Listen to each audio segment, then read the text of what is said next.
السلام عليكم أعزائي طلبة وطالبات الصف الثاني الإعدادي. النهاردة إن شاء الله هنحل اختبار تراكمي لحد شهر أكتوبر، اللي هو اختبار شهر أكتوبر اللي هتاخدوه إن شاء الله الأسبوع دهوت، وإن شاء الله تحلوا كويس بإذن الله فيه بعد ما نحل الاختبار ده بإذن الله. أولا بيقول لي الفترة التي تعبر عن س.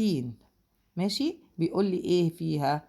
س حيث س بتنتمي لح، وس اكبر من -1 واصغر من 4. طيب عشان تحدد حاجة زي دي لازم ترسم الفترة على خط الاعداد. تمام، هنرسمها ازاي على خط الاعداد؟ ادي من اول -1، ادي -1 معانا، لا مش معانا، يبقى دايرة مفتوحة.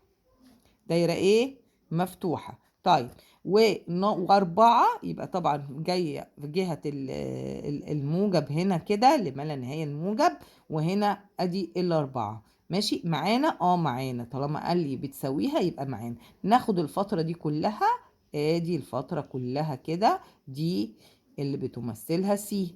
تمام، ادي كده 4 من -1 مفتوح لإيه 4 مقفول.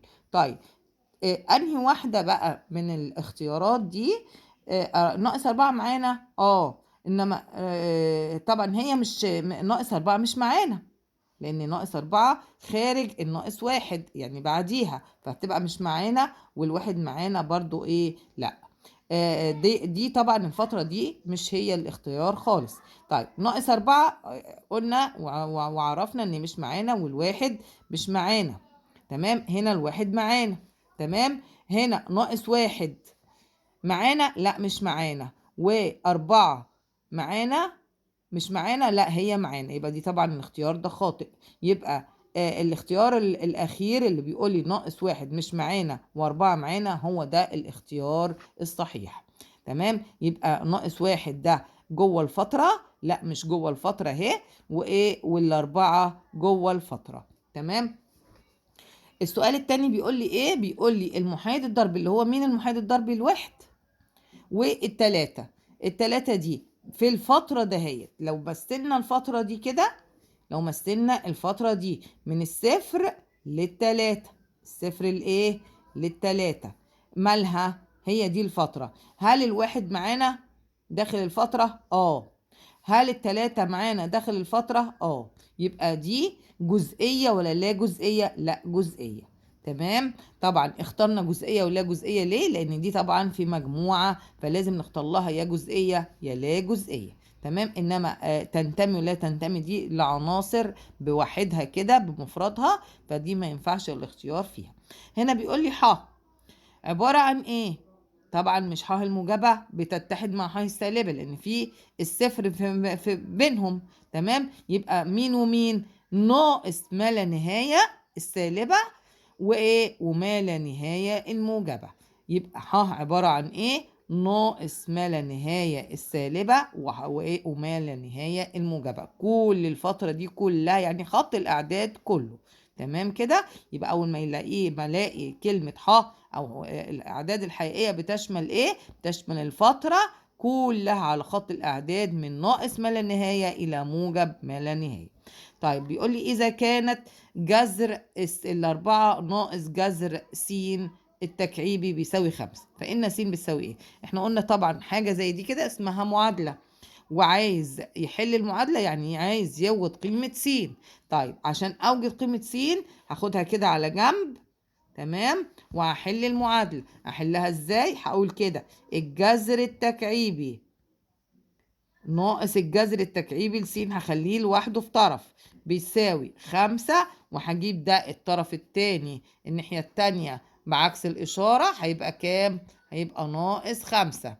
تمام، يبقى هنا المعادلة دهيت هعملها ازاي؟ هاخد ناقص الجذر التكعيبي في طرف، وايه و5 الطرف التاني، ناقص 2 اللي هي جذر 4 دي هجيبها الطرف التاني بعكس الإشارة، جذر 4 يعني 2، هتبقى كام؟ بناقص 2. تمام. طيب عشان بتساوي يبقى ناقص الجذر التكعيبي لس هتساوي 3.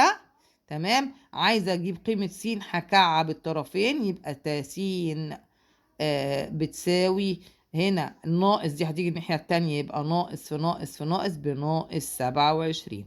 عملنا ايه؟ كعبنا الطرفين. اما كعب دي هتطلع طبعا من تحت الجذر، تكعيب الجذر التكعيبي يطلع من تحت الجذر. الجذر التكعيبي هنا دي بتلاتة، يبقى الجذر التكعيبي لها كام؟ 27. طبعا هنا في ناقص، انا عايزه س الموجبه، يبقى الناقص هقسم على ناقص وعلى ناقص هتديني هنا ناقص 27. يبقى الناقص دي جت منين؟ جت ان انا قسمت على ناقص هنا عشان اتخلص منها، قسمت على الناقص وهنا على الناقص طلع ناقص 27. يبقى اختياري ايه؟ اللي هو ناقص 27. بيقول لي المربع الذي مساحته 10 سنتي متر مربع بيكون طول ضلعه. اولا المربع يعني ايه؟ يعني بيساوي طول الضلع في نفسه. يبقى عشان اجيب طول الضلع للمربع اخد جذر مين؟ جذر المساحة على طول.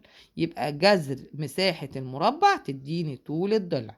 تاني، جذر مساحة المربع يديني طول الضلع اللي هو مين بقى هنا؟ اللي هو جذر 10. طيب السؤال اللي بعده بيقول لي ايه؟ بيقول لي الفترة ما بين من ناقص 5 ل3، فرق ناقص 5 و3. طب امثل كده الفترة، ادي ناقص 5 معانا، معانا ادي ناقص 5، وهنا كده الصفر، وهنا ايه؟ ناقص 5، وهنا التلاتة. تمام.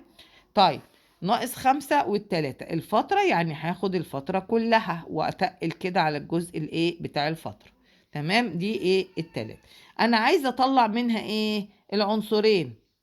عايزة اطلع العنصر الفترة نفسها، عايزة اطلع الفترة نفسها. يبقى هاخد مين؟ هاخد الفترة كلها اطلعها، هيديني مين؟ العنصرين. هديلي العنصرين مين؟ التلاتة والناقص 5. يبقى هي مين؟ المجموعة ناقص 5 وتلاتة. تمام. يبقى أنا دلوقتي لما يقول لي فرق، يعني إيه فرق؟ يعني أشيل الفترة اللي هي من ناقص 5، هطلعها اهي الفترة اللي جوه، مش محتاجة بقى اللي هي التلاتة وايه، ومش محتاجة ناقص 5. يبقى الفترة اللي جوه هشيلها، هيديني مين؟ العنصرين اللي هي التلاتة والخمسة، واختياري هيبقى رقم ج. تمام. طيب هنا بيقول لي الفترة من ناقص ما لا نهاية الواحد لناقص ما لا نهاية. ادي الفترة من واحد لما لا نهاية، ادي واحد اهو لما لا نهاية السالبة، لما لا نهاية السالبة. تمام كده. تمام. يبقى هنا ناقص ما لا نهاية. تمام. بتتحد مع الواحد. طبعا الواحد هنا ما كانش معانا، يعني هنعمل دايرة مفتوحة، وهنا بتتحد مع واحد وايه؟ وما لا إلى ما لا نهاية. هتتحد مع الواحد، مع ان مش معانا برضو، لما لا نهاية. دي ايه؟ بتتحد. يبقى هاخد الفترة دي من الواحد مش معانا لما لا نهاية. تمام. ادي كده الفترة دي هاخدها والفترة دي هاخدها. طب انا خدت ايه بقى كل كده على بعضه؟ خدت ح، بس ما عدا مين؟ ما عدا الواحد. يبقى انا لما يقول لي اتحاد معناه ان انا باخد كل اللي على الايه؟ اللي خط الاعداد. طب انا مطلعه من كل على خط الاعداد ده الواحد، يبقى هاخد ح، كل خط الاعداد اللي هو ح فرق مين او ناقص مين؟ ناقص الواحد. يبقى انا ما خدتش منه من ح كلها الواحد. تمام. دي كده ما لا نهايه موجبه، ودي كده ما لا نهايه سالبه. تاني الجزء ده، يبقى ما لا نهايه السالبه للواحد، ادي من الواحد، ادي الواحد اهو لما لا نهايه السالبه. تمام. طب الواحد معانا في الفتره؟ لا مش معانا في الفتره، هعمله دايره مفتوحه. طب الجزئيه التانيه مين؟ واحد مش معانا في الفترة لما لا نهاية الموجبة اللي هو الجنب التاني. طيب اما اخد اتحاد ده مع ده، يعني باخد كل الحاجة الفترة اللي موجودة عندي، كل الفترة اللي موجودة عندي لما اخدها هلاقي الواحد مش موجود فيها، يبقى انا عندي كل الفترة اللي هي ح فرق مين؟ الواحد اللي ايه؟ مش موجود في الفترة. تمام. طيب السؤال اللي بعده بيقول لي إذا كانت س بتساوي فترة ما بين 2 و5، ادي الخط الأعداد، وادي الصفر اهو. تمام. وادي 2 وادي 5 معانا الاتنين يبقى هعملها دايرة مقفولة، والخمسة دايرة مقفولة برضو، يبقى هنا 2 وهنا 5. دي مين دي الفترة دي؟ دي س. يبقى س دي اللي هي ايه؟ 2 ل5. طب نقول السؤال كده، بيقول لي اكتب س بطريقة الصفة المميزة. هنكتب س الأول ازاي؟ هنقوله س بتساوي س، هفتح قوس مجموعة، س حيث س بتنتمي لح، دي طريقة الايه؟ الصفة المميزة. و س اكبر من مين؟ اكبر من الاتنين معانا، يبقى اكبر من الاتنين او تساويها. ماشي، بحط س في النص كده، اكبر من الاتنين او تساويها، واقل من مين؟ من الخمسة او تساويها. ادي الصفة المميزة. تمام كده، يبقى انا كتبت طريقة كتبت س بطريقة الصفة المميزة. س بتساوي هفتح قوس مجموعة، س حيث نقطتين فوق بعض، س بتنتمي لح، وهحط س في النص كده طالما محصورة بين رقمين. س هنا اكبر وهنا اصغر. تمام، هنا س اكبر من مين؟ من 2 معانا في المجموعة في الفترة، يبقى بتساوي اكبر من او تساوي 2 واقل من او تساوي الخمسة. تمام. طيب بيقول لي مثل على خط الاعداد، ادينا مثلنا السين اللي هي 2 معانا في الفترة، وايه؟ والخمسة معانا في الفترة، دي دايرة مقفولة ودي دايرة مقفولة. هنمثل الصاد برضو بطريقة ايه؟ بلون تاني كده عشان تبان لكم. الصاد عبارة عن من الصفر لايه؟ للتلاتة.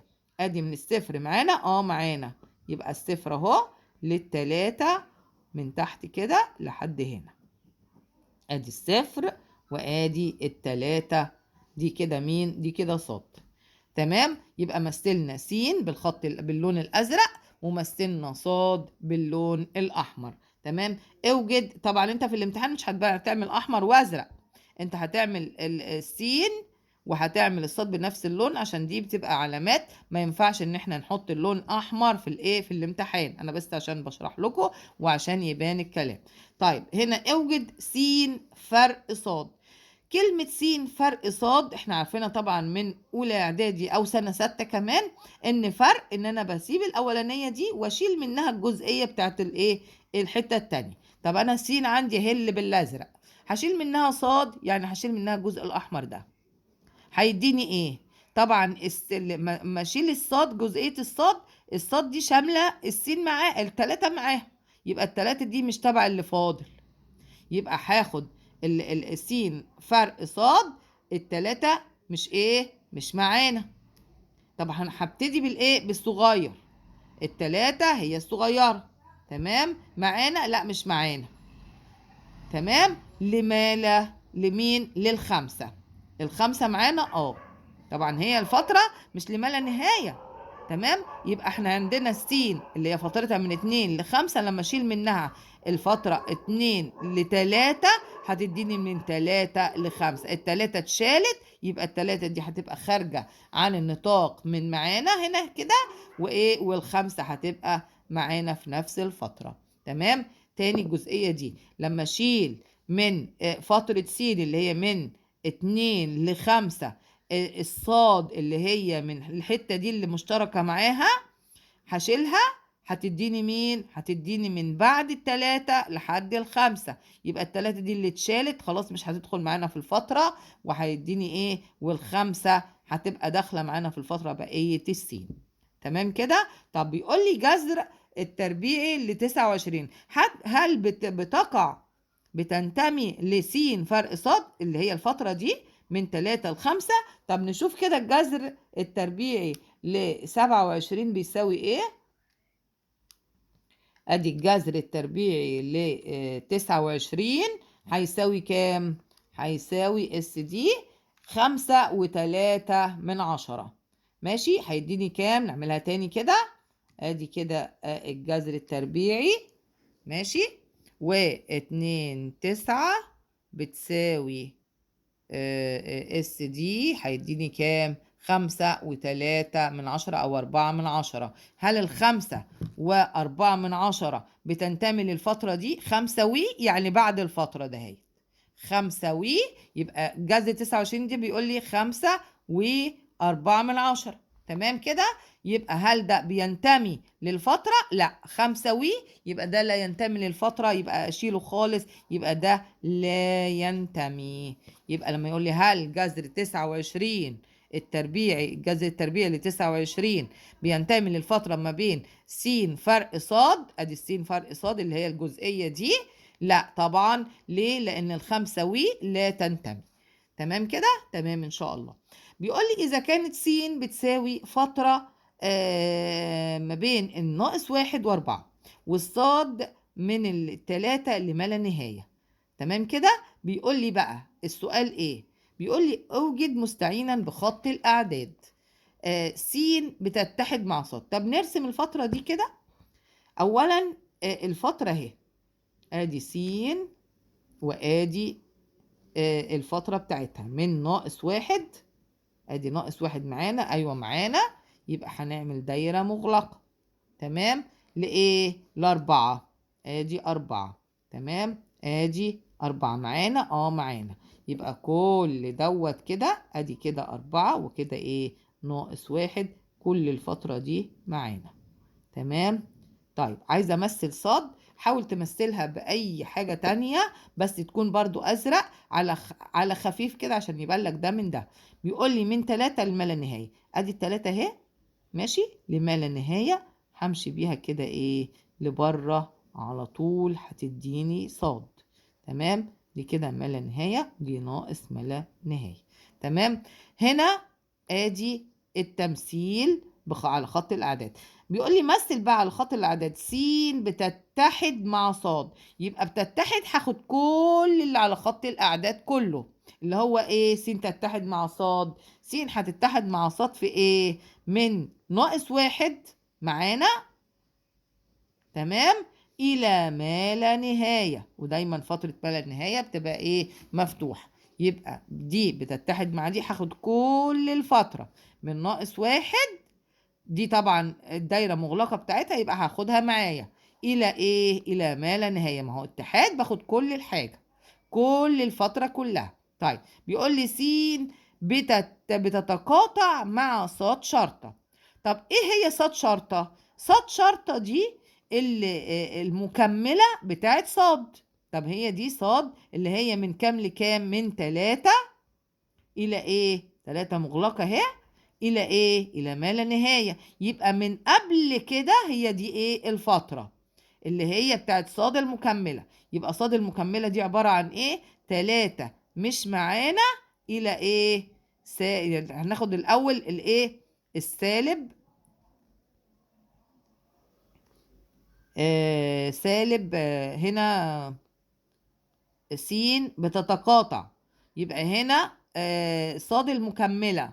صاد المكملة اللي هي ناقص ما لا نهاية و3 مش معانا. تمام. دي صاد المكملة، ملناش دعوة بسين بقى دلوقتي. صاد المكملة اللي هي ناقص ما لا نهاية اهي من هنا كلها، وايه؟ من اول ال3 دي مش معانا، مش عايزينها، الى ايه؟ الى ما لا نهاية السالبة. تمام كده. طيب التقاطع بقى دي مع دي، مع س مع دي، بيتقاطعوا في ايه؟ س احنا قلنا من -1 لايه؟ ل3. يبقى احنا عندنا التقاطع ما بين دي وبين دي، اللي هي -1 هتبقى معانا. ادي -1 اهي، هتبقى معانا لكام؟ -1 هتبقى معانا. دايما تبدأ بالصغير من هنا اللي هي السالب، من الجنب ده هو. لإيه؟ ليه؟ التلاتة مش معانا لأن هي طالعة. تمام كده. يبقى أنا دلوقتي أصلا الفترة اللي أنا عاوزاها صاد المكملة 3 مش معانا لإيه؟ لما لا نهاية، دي صاد المكملة. تمام. طيب انا عايزه تقاطع س اللي فوق الزرقاء مع دي، يبقى من هنا لهنا. تمام كده. من هنا اللي هي كام؟ 3 مش معانا لايه؟ -1 هيبقى معانا. هنبدأ بالصغير اللي هو -1 وهنقفل الفترة بتاعته، وايه؟ والتلاتة هتبقى مش معانا، هيبقى هي دي الفترة بتاعت التقاطع ما بين س وصاد المكملة. تمام كده. يبقى بكل سهولة من على خط الأعداد بطلع التقاطع، الاتحاد، الفرق. طب عايزين بقى هنا عندنا صاد كلها فرق س. دايما لما يبتدي بحاجة أو بفترة لازم أشوفها كده، أمسك الفترة نفسها وأشيل منها الجزئية اللي أنا مش عايزاها، ويتبقى اللي فاضل من الفترة الأولانية.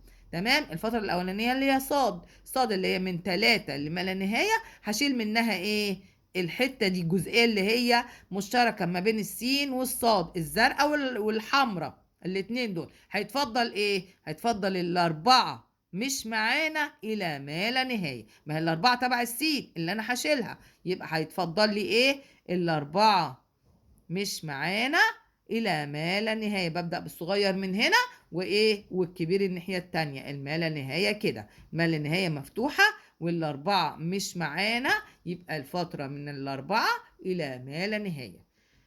طبعا بكل سهولة أنا الحاجة اللي مش معايا بعملها جنب مفتوح كده، والما لا نهاية دايما بتبقى مفتوحة. يبقى ببدأ بالصغير من هنا للكبير هنا، دايما الصغير بيبقى السالب من هنا للكبير هنا. لو حتى ما لا نهاية بالسالب بعملها برضو من هنا والكبير من هنا. تمام. اي عدد موجب هو اكبر من السالب، سالب ما لا نهاية، فيبقى من الجنب دوت.